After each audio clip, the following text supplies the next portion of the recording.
के programme AICC ने दिया है पूरे देश के सब राज्यों के अंदर 25 से 30 के बीच में रैलियां हो रही है। उसके बाद डिस्ट्रिक्ट लेवल पे होगी, ब्लॉक पे होगी।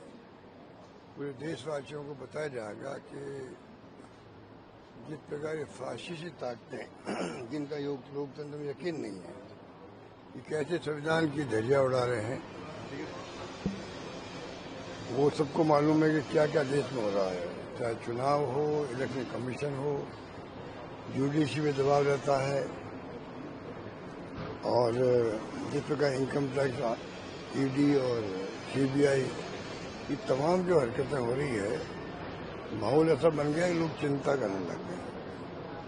तो संविधान से देश चलना चाहिए, कानून का राज होना चाहिए, तब तो सब लोग सुरक्षित महसूस करेंगे, सबको समानता का अधिकार मिलता है।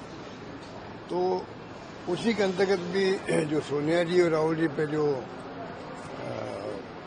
ED ने चार्जशीट पेश की है, तो पूरी तरह पागलपन है। जो अखबार हमारा 90 साल पुराना अखबार है, हमारा खुद का नेशनल हेराल्ड, पंडित नेहरू ने शुरू किया, वो अखबार समय के साथ में आज़ादी की जंग में बहुत बड़ी भूमिका अदा करी। सबको गर्व है विरासत पर, नेशनल हेराल्ड की विरासत पर। समय के साथ में ऐसी स्थिति बन गई कि अखबार का वित्तीय प्रबंधन गड़बड़ गया, अखबार बंद करना पड़ा। वो कर्मचारी जो हैं उनको 10-10 साल तक, 12-12 साल तक सैलरी नहीं मिली। तो कांग्रेस ने वहां पर पुनर्जीवित करने का प्रयास किया। तमाम लोगों की सैलरीज दी गई, VRS दिया गया, PF दिया गया, और कर्मचारियों के हितों की बात की गई। 90 करोड़ रुपए 10 साल में उधार दिए AGL पे, जो कंपनी थी हेराल्ड की। 10 साल में 90 करोड़ रुपए, और 100 ट्रांजेक्शन हुए, 100 बार चेक काटे गए। इतना ट्रांसपेरेंट काम था। उसको लेके जो है जिस प्रकार से ये हरकतें कर रहे हैं, उसी में आप चार्जशीट कर रहे हैं।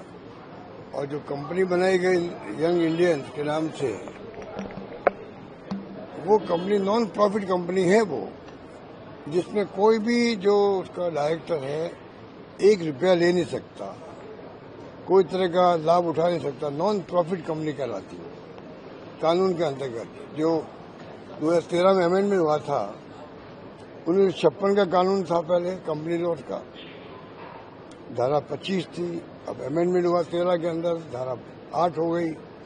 उसके अंतर्गत कंपनी बनती है, उसमें कोई प्रॉफिट नहीं होता है। इनको मालूम है, सरकार को मालूम है कि ये कंपनी नॉन प्रॉफिट वाली है, तब भी उसको लेके इश्यू बना दिया गया और नया केस बना करके आपने चार्जशीट पेश कर दी।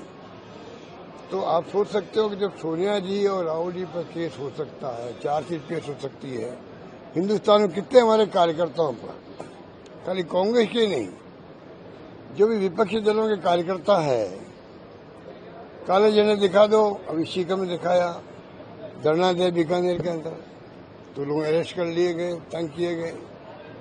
पूरे देश भर में लोग, पत्रकार हो, साहित्यकार हो, लेखक हो, पॉलिटिकल कार्यकर्ता हो, जो सरकार के विरोध में लिखेगा, जो उसको जेल जाना पड़ेगा।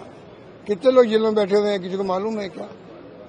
तो ये हालात जिस देश में हो गए हो, इसलिए संविधान बचाओ की रैलियां पूरे देश भर में हो रही है। जनता तक बात पहुंचाई जाएगी किस प्रकार की हरकतें ये फासिस्ट लोग कर रहे हैं, इनका मुकाबला किया जाएगा। आज पहलगाम में इतनी बड़ी घटना हुई है, पूरे देश एकजुट है, उनके साथ में है। ये मैसेज दिया गया है विपक्षी दलों द्वारा भी, तमाम लोग हम आपके साथ खड़े हैं। एक तो भावना ये है विपक्षी दलों की, और एक भावना इनकी होती है बदले की भावना, इतना फर्क है।